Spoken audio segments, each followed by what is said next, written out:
warahmatullahi wabarakatuh. Alhamdulillah wassalatu wassalamu ala Rasulillah wa ala alihi wa sahbihi wa man tabi'ah. Allahumma rabbi shrah li sadri wa yassir li amri wa hlul 'uqdatam min lisani yafqahu qawli. Allahumma rabbi zidna ilman warzuqna fahma.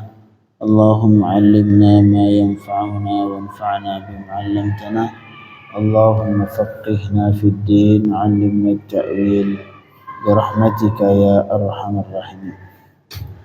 Jamaah maghrib yang dirahmati Allah, insyaallah sambil kita berniat i'tikaf, kita lanjutkan pembicaraan tentang fikih muamalat. Fikih yang membicarakan tentang muamalah, jual beli, hutang piutang, sewa menyewa, artinya hubungan transaksi satu manusia dengan manusia yang lain. Di malam sebelumnya kita sudah memasuki membicarakan tentang syurutul ma'qudi alaih, yaitu syarat-syarat benda yang dijadikan objek transaksi jual beli. Mabi' dalam bahasa Arab namanya mabi' dari pihak si penjual, benda yang dijual dari pihak si penjual ataupun uang dari pihak si pembeli. Ini syaratnya. Yang pertama yang sudah kita bicarakan, tahir. Harus benda yang dijual harus benda suci, tidak boleh benda najis. Kotoran kambing untuk sebagai pupuk dijual, sah atau tidak sah? Tidak sah. Terus solusinya bagaimana? Kalau pengen ngambil uang, boleh atas nama ongkos. Jadi udah capek ngumpulin, capek ngebersihin, ada sebagai ongkos. Ataupun boleh juga atas nama, bukan atas nama jual beli, tapi atas nama memindahkan memindahkan hak.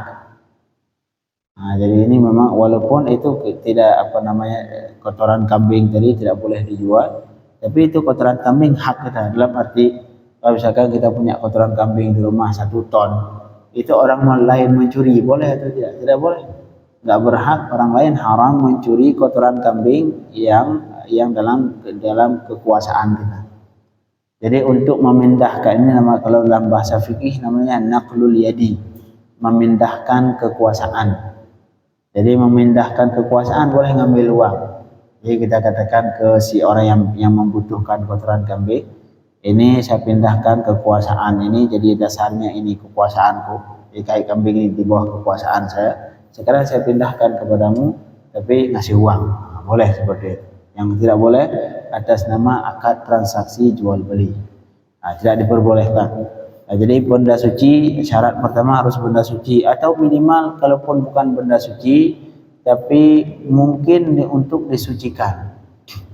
Contoh misalkan pakaian bernajis sah dijual, boleh, karena pakaian mungkin disucikan, bawa ke laundry tinggal bersihkan, suci, selesai. Khilaf ulama ke minyak. Minyak, misalkan kita punya minyak berapa kilo, tiba-tiba subhanallah masuk jatuh kotoran cicak misalkan. Ini bagaimana saat hukumnya minyak itu? Boleh dijual lagi atau tidak? Di sini sebagian ulama mengatakan tidak boleh dijual karena nggak mungkin disucikan. Mau sucikan bagaimana itu minyak sudah bernajis? Tapi ada sebagian ulama mengatakan ini minyak yang sudah jatuh najis mungkin disucikan. Caranya bagaimana? Ambil itu minyak, masukin kantong ataupun masukin ke botol, kemudian masukin air dikocok-kocok. Kemudian ataupun masukin kantong plastik dikocok-kocok biar sampai airnya masuk ke seluruh sudut yang minyak tadi. Kemudian baru setelah itu ditahan biar airnya turun ke bawah, baru dibocorin di bawah. Bocorin di bawah biar airnya turun semua. Ya, karena minyak pasti di atasnya. Jadi airnya keluar semua, baru itu sebagian ulama mengatakan ini sudah suci. Ini minyak ini yang dilakukan seperti ini sudah suci sehingga sah diperjualbelikan. Yang pertama, syarat yang kedua harus bermanfaat, sehingga benda yang tidak bermanfaat seperti serangga misalkan, ini jual serangga, ngejual kecoa, buat apa kecoa? Ini tidak sah diperjualbelikan. Termasuk wa qawluhu maqduran ala tasallumi, syarat benda yang dijual harus mungkin untuk diterima sama si pembeli. Kalau kita jual ikan di laut, ikan di laut saya jual kamu 1 ton, gimana sekarang, siapa yang mengambil? Ataupun kita punya kambing hilang, kambing kita punya hilang, itu kambing saya udah hilang, saya jual kamu sudah seharga 10.000 aja, nggak usah mahal-mahal, karena sudah hilang, ntar kamu yang cari. Nah, nggak sah dijual, karena si pembeli tidak mungkin untuk menerima itu barang. Ataupun kita hilang emas, kita jual emas yang sudah hilang. Ataupun kita jual burung lagi terbang, itu burung lagi terbang itu saya jual kamu harga 5.000 aja. Sah atau tidak seperti itu? Tidak sah. Karena benda yang tidak mampu untuk diserahkan ke si pembeli tidak sah untuk dijual, tidak sah diperjualbelikan. Ikan di laut dijual, nggak boleh, nggak boleh jual ikan di laut. Kecuali kalau sudah kita ambil ikannya, udah kita tangkap, silahkan jual sana itu. Tapi ikannya belum tangkap, masih di laut, itu ikan yang saya jual 1 ton 10.000 aja, boleh dijual, sah jual beli seperti itu? Tidak sah, tidak sah. Kemudian yang selanjutnya syarat dari ma'qud alaih, benda yang ditransaksi jual beli, wa wilayatun lil bai' alaih, si penjual memiliki hak di atas benda tadi. Haknya bisa jadi dengan hak si penjual, ada kala haknya memang hak milik dia, ini benda milik dia, itu hak dia, memiliki hak situ. Ataupun dia bukan pemilik, tapi dia milik orang lain, tapi dia dapat wakilah, nah, dia sebagai perwakilan, nah, itu berarti dia memiliki hak untuk menjual. Ataupun wakilah. Ataupun seperti orang tua menjual harta anaknya. Ini orang tua, karena yang perlu kita ketahui, harta anak bukan harta kita. Misalkan subhanallah, anak kita pas lagi khitan, biasanya anak kecil itu lagi khitan, itu dapat hadiah banyak. Ada mutar, jadi saudara pertama ngasih 10 juta, saudara kedua ngasih 10 juta, akhirnya dikumpulkan uang hasil hadiah khitan seorang anak kita itu sampai 100 juta misalkan. Ini uang milik siapa Ustaz? Ini uang milik anak, bukan milik orang tua. Terus yang berhak megang ini uang siapa? Yang berhak megang uang ini bapak atau kakek? Kalau ada bapak, bapak yang megang. Kalau tidak ada bapak, maka kakek yang megang. Kalau dua-duanya tidak ada, siapa yang megang? Ibu. Tidak boleh. Ibu tidak berhak megang harta anaknya. Yang berhak siapa? Hakim. Hakim sebenarnya pemerintahan dalam hal ini harus turun tangan. Makanya di sebagian negara itu ada namanya Wazaratul Auqaf. Wazarah, jadi kementerian yang mengatur harta wakaf, yang mengatur harta wakaf, mengatur harta anak yatim. Ini ada kementerian khusus di sebagian negara. Atau negara kita ada, Pak, negara kita? Dirjen Wakaf.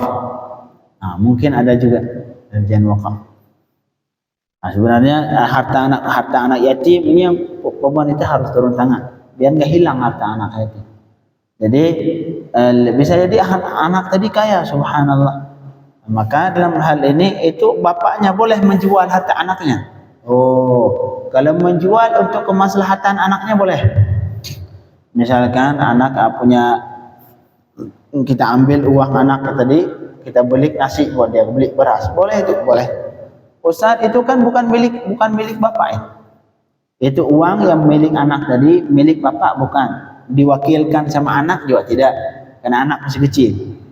Tapi bapak memiliki hak untuk mengatur keuangan anak tadi karena dalam hal wilayah. Ini hak syariat membolehkan, tapi syarat untuk kemaslahatan. Kalau bapak misalkan kita punya anak kita punya uang, kita ambil uangnya kita sedekahkan, boleh atau tidak? Enggak boleh. Tidak boleh uang uang anak kecil, uang anak kita sedekahkan. Termasuk misalkan kita cuma jadi bendahara masjid, misalkan, termasuk sama seperti bendahara masjid, hampir sama. Nah, itu uang sekarang bendahara masjid memakai uang masjid untuk membeli keperluan masjid, boleh, walaupun itu uang bukan miliknya. Dan tapi beliau memiliki hak di situ untuk mengatur keuangan masjid, boleh untuk maslahatan masjid. Tapi kalau misalkan beliau ngambil uang untuk makan-makan, misalkan, oh kita ambil uang makan-makan aja sudah, oh boleh atau tidak? Enggak boleh, enggak ada masalah masjid di situ. Apa namanya? Ataupun misalkan kita ambil uang kita sedekahkan, ini uang masjid kita sedekahin aja sudah, boleh seperti itu? Enggak boleh, karena itu bukan uang kita. Uang kita silahkan, uang pribadi sedekahin boleh. Tapi kalau uang masjid itu bukan uang kita, itu uang masjid yang orang-orang bersedekah untuk masjid, untuk dipakai untuk kemaslahatan masjid. Enggak boleh kita ambil kita sedekahkan ke orang-orang, enggak boleh, karena itu uang. Karena kita di situ enggak memiliki hak, tidak memiliki hak dalam hal menyedekahkan uang masjid, termasuk uang anak tadi ataupun uang orang lain dititipkan ke kita. Tidak boleh kita memakai seenaknya kita, karena itu bukan hak. Jadi sekali lagi, syarat benda yang dijual harus si penjual harus memiliki hak terhadap benda tadi.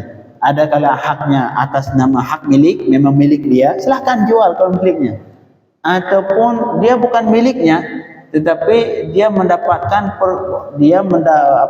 perwakilan dari si yang punya barang. Yang punya barang, tolong Pak jualkan ini motor saya. Ini boleh, sah dia menjual motor tadi, sah. Karena dia memiliki hak, karena sudah diwakilkan. Ataupun si anak kecil punya motor seperti tadi, anak kecil. Misalkan anak kecil punya motor, warisan dari bapaknya misalkan. Kemudian yang memegang harta anak kecil, ini anak kecil butuh beras, nggak ada uang. Nah ini gimana cara? Mau tidak mau harus dijual itu motor. Motor punya siapa? Motor si kecil, bukan motor beliau. Boleh beliau menjual motor, sah jual motor itu? Boleh, dan sah dijual. Karena beliau memiliki hak di motor tadi, hak untuk dijual. Walaupun beliau bukan pemiliknya dan beliau bukan wakilah dari si anak kecil, tapi beliau memiliki hak tadi untuk kemaslahatan si anak kecil habis beras. Ini boleh seperti ini. Jadi hak si penjual terhadap barang itu ada 3. Ada kalau memang miliknya, ataupun dia sebagai wakil, ataupun dia memang dapat wilayah hak yang diberikan oleh syariat, seperti bapak terhadap harta anak kecil. La ilaha illallah. Ini syarat yang keempat. Si bai' ataupun si penjual memiliki hak wilayah terhadap barang yang dijual tadi. Kemudian yang terakhir, wa ilmun lil aqidaini bihi. Dan si penjual, si pembeli, akidah ini orang yang melangsungkan transaksi, baik si penjual atau si pembeli, harus mengetahui dengan barang. Mereka itu harus mengetahui barang yang dijual apa. Makanya ada namanya menjual benda gaib. Jadi menjual kucing dalam karung, nggak dilihat kucingnya, cuma dengar bunyi eng ini saya jual, misalkan. Enggak boleh dijual. Jadi syarat yang pertama, syarat terakhir, si penjual dan si pembeli harus mengetahui benda yang dijual, baik yang pertama ainan, ainnya, yang mana bentuknya. Jadi jangan enggak tahu yang mana barang yang dijual. Yang kedua kadarnya, harus diketahui berapa kadar benda yang dijual, 1 kilo, 2 kilo. Yang terakhir harus mengetahui sifatnya. Jadi harus di sini yang harus diketahui benda secara langsung apabila benda tadi bisa dilihat. Kalau benda bisa dilihat, maka lihat barang, cukup dengan dilihat. Misalkan 1 tumpuk beras, kita nggak tahu 1 kilo, 2 kilo, setengah kilo. Ini kita lihat benda, udahlah, ini saya jual segini ya, 10.000. Sah jual seperti itu. Walaupun tidak dihitung, kita nggak mengetahui kadarnya, nggak mengetahui 1 kilo, 2 kilo, 3 kilo. Tapi ketika kita lihat 1 tumpuk seperti udahlah 10.000 ini, sah seperti itu. Karena kita sudah mengetahui ainnya, yaitu bendanya langsung sudah dilihat. Itu nggak perlu. Jadi kalau kita perlihatkan barang langsung, misalkan kita jual beras, ini segini Pak ya, ini segini saya jual 10.000. Itu nggak harus tidak harus kita ketahui 1 kilo, 2 kilo, sah. Yang kedua harus mengetahui kadar atau dan sifatnya pada benda yang jadi benda yang tidak tercampur dengan yang lain. Beda halnya seperti ini. Jadi satu karung beras, satu karung beras kita jual, Pak, saya jual sekilo dari satu karung beras ini. Itu nggak cukup dilihat, harus diceng, harus ditimbang, ukuran pas sekilo baru sah dijual. Jangan ngejual beras sekilo nggak ditimbang, haram. Kemudian yang terakhir sifatnya, harus diketahui juga sifatnya. Jadi soalnya benda yang dijual ini ada 3, Pak. Jadi kadang-kadang kita ngejual benda yang bisa dilihat, yang di depan bisa dilihat dan tidak kecampur dengan benda lain. Contoh misalkan kita jual ikan satu tumpuk. Ini ikan satu tumpuk, kan kita bagi-bagi, ataupun jual daging satu tumpuk, sepuk-sepuk. Kalau kita jual ini satu tumpuk 10.000, itu cukup dengan dilihat aja sudah. Walaupun kita nggak tahu sekilo, 2 kilo, kita lihat, udah saya suka seperti dengan harga 10.000 saya ambil. Boleh seperti itu, sah. Apabila benda sudah tertentu dan tidak kecampur dengan benda lain, itu cukup dengan diketahui bendanya saja. Ada kala kita ngejual benda yang kecampur dengan benda lain. Seperti misalkan kita beli 1 kilo beras dari satu karung. Beras 1 karung. Kemudian kita beli, Pak, saya beli satu kilo beras. Beli beras sekilo. Itu hukumnya bagaimana? Harus tahu kadarnya. Harus ambil berasnya, ditimbang doa, ini sekilo ya, khair. Yang terakhir, ada kala benda yang kita jual adalah benda yang tidak tertentu. Contoh misalkan kita datangin ke penjual, Pak, saya beli HP yang merek Samsung, tipenya ini, modelnya ini, memorinya ini, warnanya ini. Kita tentukan semua sifat-sifatnya, kriterianya kita sebutkan semua. Barangnya sudah ada, Pak Ustaz? Belum ada. Barangnya kalau kita tanya, ada barangnya? Enggak. Artinya seperti hanya mesan. Jadi, Pak, saya beli, tapi ini bukan mesan. Kalau mesan, perbedaan mesan sama beli. Kalau mesan kita ngasih uang, dia itu sebagai wakil dari kita. Pak, tolong belikan ya, tolong belikan. Artinya kita nggak beli sama dia, kita suruh ke dia untuk beli. Itu mesan. Tapi ini bukan mesan, kita beli ke dia langsung. Cuman benda yang kita beli belum tertentu yang mana bendanya. Kita cuma ngasih kriterianya doang. Pak, saya beli satu HP yang merek ini, memori sekian, warnanya ini, RAM-nya sekian. Udah, ini uang. Ntar dia jual, udah saya jual 3 juta. Kita kasih uang 3 juta, baru nanti dia nyari HP yang sesuai dengan kriteria yang kita sebutkan. Itu namanya bai' fi dhimmah. Bai' fi dhimmah, menjual benda dalam tanggungan si penjual. Itu bendanya tidak tertentu. Kalau yang tadi yang pertama benda sudah tertentu, ini bendanya yang dijual. Ini satu tumpuk ikan ini. Yang kedua juga jelas bendanya ketahuan. Ini benda sekilo dari beras satu tumpuk ini. Saya pengen beli beras sekilo dari satu karung ini. Yang ketiga bendanya sudah ada belum? Bendanya cuman kita membeli sebuah benda dari si penjual yang saat itu kita tidak menentukan bendanya. Yang mana benda HP yang dijual? Enggak ada. Pokoknya nanti si penjual mencari sebuah HP yang sesuai dengan kriteria yang kita sebutkan, sudah, nanti dia ngasih. Itu namanya bai' fi dhimmah. Bai' fi dhimmah, menjual benda dalam tanggungan si penjual. Artinya benda yang kita beli belum ditentukan. Jadi dalam akad itu belum ketahuan yang mana bendanya. Pokoknya si penjual ntar nyari benda yang sesuai dengan yang kita sebutkan kriteria.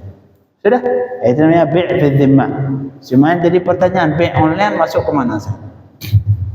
Ini yang dipertanyakan kebanyakan orang, menjual bai' online. Tapi kemudian sebelumnya kita kembali ke yang jual yang pertama. Apabila benda yang kita jual, tertentu, bendanya jelas, benda A misalkan ataupun benda B, bendanya sudah ditentukan, tetapi tidak dilihat, hukumnya tidak sah.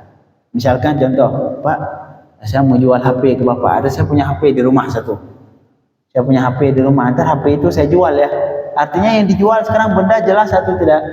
Ketahuan bendanya, yaitu HP yang punya beliau ini yang di rumah. Tapi bendanya tidak dilihat. Saya pengen lihat dulu barangnya, nggak ada. Oh, bapak HP, mohon maaf, HP-nya di rumah. Saya nggak bawa, saya jual HP itu ke bapak ya. Sah jual seperti itu? Mazhab Syafi'i tidak sah. Itu namanya menjual menjual benda gaib, menjual benda yang tidak dilihat. Perbedaan sama membeli HP tadi di mana? Perbedaan yang mendasar. Kalau yang sekarang yang tidak sah ini menjual benda yang sudah tertentu. Oh, saya menjual ini HP yang di rumah itu saya jual Pak ya, tapi nggak dilihat barangnya. Kalau yang tadi kita nggak menjual benda yang tertentu, tapi menjual sifatnya saja. Ya udah saya jual kamu satu HP yang mereknya ini, udah selesai. Tadi yang kita nyari HP yang sesuai dengan sifatnya. Itu namanya bi' fi dhimmah. Jadi ada dua di sini, ada bi' ghaib, itu pendapat dalam mazhab Syafi'i tidak sah. Sebagian ulama, sebagian mazhab mengatakan sah. Seperti mazhab Imam Abi Hanifah misalkan. Kalau kita beli benda yang tidak dilihat, Pak itu saya jual HP di rumah ya, HP saya punya HP yang lama saya jual ke bapak itu di rumah. Cuma saya lupa bawa sekarang. Akhirnya kata beliau, ya kan saya beli seharga 1 juta. Mazhab Syafi'i tidak sah jual beli. Karena si pembeli tidak melihat barang. Karena syaratnya harus melihat. Sebagian mazhab mengatakan sah, termasuk mazhab Syafi'i, cuma pendapat lemah. Sah jual beli. Tapi syaratnya nanti ketika si pembeli, ketika beliau melihat barang, tetap dikasih hak khiyar. Misalkan kita udah ngejual nih, ya khair, saya beli kan yang 1 juta. Tapi dia belum melihat itu barang. Untuk sementara sah jual beli. Tapi nanti giliran kita ngasih barang, saat itu dia memiliki hak untuk membatalkan. Dia udah ngelihat barang, oh ini barang yang tadi saya beli ya. Oh ya, oh ini kalau dia setuju ya kan. Kalau enggak saya enggak suka ini, kalau ini mas saya kira tadi bagus, padahal udah banyak penyok-penyoknya, udah saya enggak jadi beli. Boleh. Harus memiliki hak khiyar. Jadi boleh dijual benda yang tidak dilihat, tapi dengan syarat ketika dilihat dia masih berhak untuk membatalkan. Ini termasuk dalam mazhab yang lain dibolehkan seperti itu. Kembali ke sini. Jadi apabila dijual benda yang sudah tertentu, syaratnya harus dilihat. Sedangkan apabila dijual benda yang tidak tertentu, pokoknya yang sesuai dengan sifat yang disebutkan oleh si pembeli. Contoh datang si pembeli sebelum, Pak, saya beli HP yang merek ini tipe ya. Kata si penjual, ya khair, saya jual. Bendanya yang mana sekarang? Enggak tahu. Jadi benda yang dijual yang mana? Benda apa saja, antar si penjual baru nyari dia. Baru nyari HP yang sesuai dengan kriteria yang disebutkan oleh si pembeli. Ini namanya bi' fi dhimmah. Bi' fi dhimmah, menjual benda dalam tanggungan si penjual. Karena bendanya tidak tertentu. Beda halnya kalau kita jual HP yang sudah jelas bentuknya bendanya yang mana, HP yang mana. Contoh saya jual HP saya, misalkan beliau punya HP yang sudah lama, itu HP yang saya pakai dulu saya jual ke bapak. Tertentu barangnya, tertentu. Itu HP yang beliau pakai dulu. Ini kalau tidak dilihat tidak sah jual beli. Tidak sah jual beli. Marhaba. Kalau misalnya kita jual beli, saya rumah, itu kan biasanya orang kayak gitu. Iya. Dia tidak bisa lah. Biasanya sebulan menakar. Iya. Sekarang orang biasa beli, dia punya duit tersebut sebanyak itu. Tapi dia sudah berikan. Dia mencari pinjaman. Iya. Terus misalnya ini tidak terjadi transaksi karena ada yang meminjamkan. Dia batal. Tapi biasanya yang terjadi kan, kalau misalnya batal, berarti DP ini dipotong atau hangus. Bagaimana dalam sana? Arbon ya. Ada fikih namanya fikih arbon. Arbon. Jadi syarat dalam mazhab Syafi'i Allah alam tidak sah jual beli seperti itu. Enggak boleh. Maksudnya yang dipotong nggak boleh. Nggak boleh dipotong. Sudah ngasih kembali uangnya. Kalau dia nggak jadi ya sudah kasih lagi. Walaupun kerugiannya sudah memberikan waktu misalnya sebulan. nah, ya ada pembahasan dalam fikih itu namanya bai' arbun. Jadi bai' arbun sampai sekarang itu kalau di negara Arab, di Saudi termasuk arbun. Arbun itu artinya uang DP. Arbun. Jadi bai' arbun artinya si pembeli ngasih tahu ke si penjual seperti ini saya jual, saya beli ini rumah seharga 1 M, ini saya kasih DP misalkan 10 juta. Kalau nanti jadi jual beli maka 10 juta ini masuk dalam 1 M itu. Jadi kita tinggal bayar berapa lagi misalkan 90 juta. Tapi kalau misalkan nggak jadi beli maka ini uang 10 juta jadi milikmu. Nah itu bai' arbun. Mazhab Syafi'i tidak boleh seperti itu. Tapi kayaknya wallahu alam ada sebagian mazhab yang lain yang membolehkan. Tapi ntar saya cek lagi untuk memastikan jangan, kalau soalnya dalam hal fikih ini nggak boleh jawab salah-salah. Tapi saya ingat dari yang pernah saya pelajari itu bai' arbun, namanya bai' arbun. Mazhab Syafi'i tidak membolehkan, tapi ada mazhab yang lain yang membolehkan. Tapi untuk kepastiannya nanti coba saya cek kembali tentang bai' arbun ini. Marhaba. Terus misalnya nasihatnya 2 tahun. Ternyata yang menyewa setelah 5 bulan tahun dia udah pakai. Dikembaliin misalnya. Kita kan sudah ada perjanjian. Iya. Bahwa tidak akan dikembalikan duit yang tidak masuk. Iya. Tapi dia misalnya dalam 1 tahun misalnya, nggak pakai dikembalikan ke kita. Itu duit yang 1 tahun itu yang dia akan pakai gimana? Kalau akad setahun ya setahun, mau dia pakai dia nggak pakai terserah. Nggak boleh, nggak usah kembalikan. Kita akadnya misalkan ini saya sewa setahun, baru 3 bulan saya nggak jadi, nggak usah. Boleh aja sih yang ngasih sewa. Kamu kan nyewa kemarin akadnya setahun, sudah setahun. Dia nggak pakai, serah dia. Artinya akad sewa, manfaat gedung itu sudah jadi milik dia. Dia mau pakai, dia nggak pakai, itu terserah dia. Yang uang yang kita yang punya gedung, kita dapat uang dari hasil sewa setahun, dia nggak pakai, salah dia. Sama seperti kisah nyewain motor. Saya sewain motor, saya sewa motor kamu sebulan, nggak pakai, dia nyimpen di rumah selama sebulan. Uang tetap, mana jatah saya selama sebulan? Kalau ini dia dibalikin gitu, dibalik ini kondisinya lagi kan. Ini yang 1 tahun misalnya sewanya gimana? Boleh dia nggak membatalkan. Nggak wajib, artinya nggak wajib terhadap si penyewa untuk membatalkan. Tapi kalau misalkan dia mau, ya sudah Pak, saya kurangin aja, silakan. Tapi kalau dia nggak mau, maksudnya kalau halal kita nggak kembaliin Ustaz. Apanya? Itu yang 1 tahunnya gitu.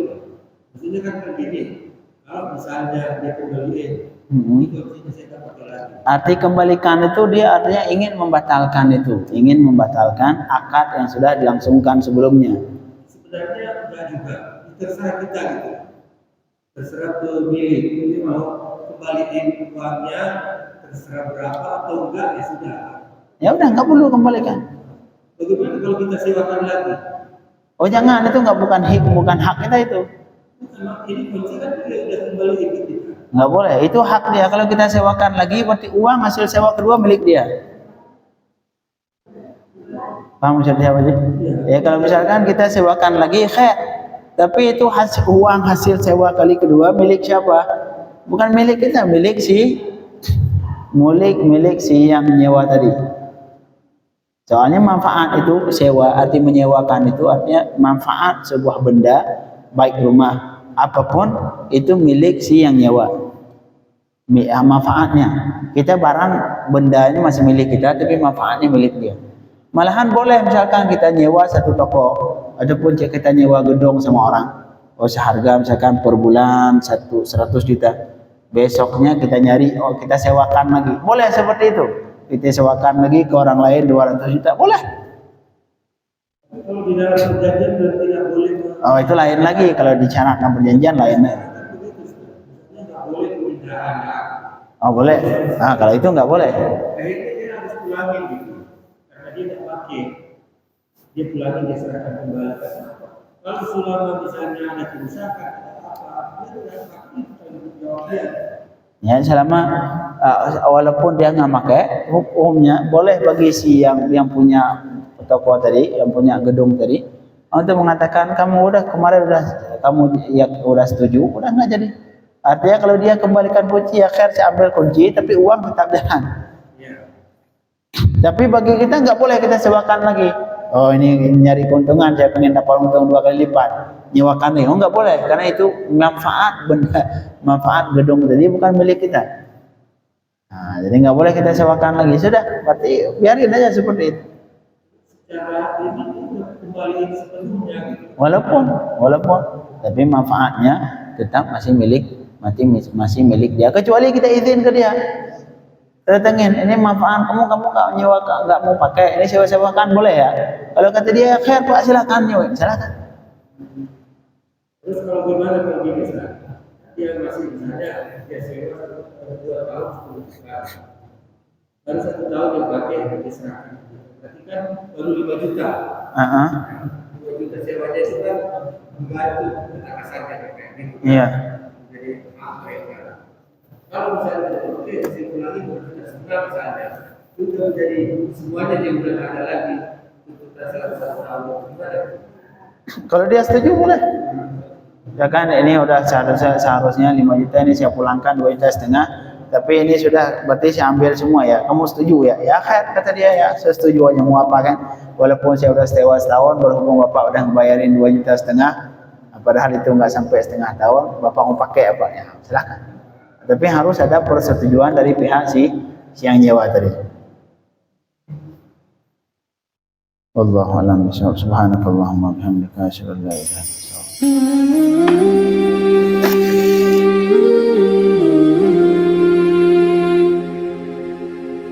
anta